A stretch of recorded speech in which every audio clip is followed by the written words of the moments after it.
पाठ 9 है त्रिकोणमिति के कुछ अनुप्रयोग। उसी का ये टॉपिक है, कुछ नियम है। तो देखिए, पहला होता है दृष्टि रेखा। जब किसी वस्तु को देखिए, जब किसी वस्तु को देखा जाता है, जब मान लीजिए कि हम सामने किसी वस्तु को देख रहे हैं, तो पहले आँख से एक रेखा बनता है, वह दृष्टि रेखा कहलाता है। अच्छा, अगर नीचे की ओर देखा जा रहा है, जैसे यहाँ पर कोई व्यक्ति है और ये वस्तु को देख रहा है, तो नीचे को ऐसे देख रहा है, तो भाई जो रेखा बना, ये कौन सा रेखा कहलाएगा? दृष्टि रेखा।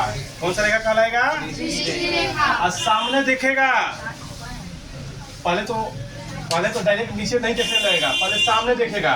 तो जो सामने की ओर बनता है रेखा, वह क्षैतिज रेखा। और जो किसी वस्तु को देखा जाता है, वह दृष्टि रेखा। और जब किसी वस्तु को नीचे की ओर देखा जाता है, तो ये रेखा और क्षैतिज के साथ एक कोण बनाया जाता है। यही कोण क्या कहलाता है? अवनमन कोण। यानी जब ऊपर से किसी वस्तु को नीचे की ओर देखा जाता है, ऊपर से कोई वस्तु को नीचे की ओर ऐसे देखा जाता है, ऐसे देखा जाता है नीचे की ओर, ये वस्तु जो होगा, ये कौन सा कोण कहलाएगा? अवनमन कोण। और जब कोई व्यक्ति नीचे से ऊपर की ओर देखता है, मान लीजिए कोई वस्तु यहाँ पे है और आप यहाँ से देख रहे हैं, तो पहले आपका आँख सीधा देखेगा। कहाँ देखेगा? तो जो सीधा देखेगा, तो ये रेखा कौन सा रेखा कहलाएगा? क्षैतिज रेखा। और जो सामने की ओर देखेगा, वो कौन सा रेखा कहलाएगा? दृष्टि रेखा। तो दृष्टि रेखा, क्षैतिज और दृष्टि रेखा के बीच का कोण उन्नयन कोण होता है। कौन सा कोण होता है?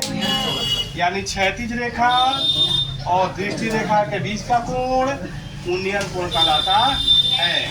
क्या कहलाता है? उन्नयन कोण। और ये जो वस्तु, ये इसको क्या कहते हैं? ऊंचाई। क्या कहते हैं बच्चों?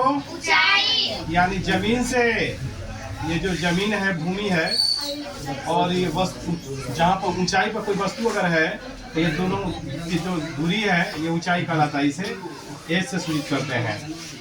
और नीचे से कोई वस्तु को अगर देखा जा रहा है, नीचे से, ऊपर से कोई वस्तु को नीचे की ओर देखा जा रहा है, तो ये जो है वस्तु दृष्टि रेखा है। और ये क्षैतिज के साथ जो कोण बनाया गया, अवनमन कोण। कौन सा कोण है? अवनमन कोण। ठीक है।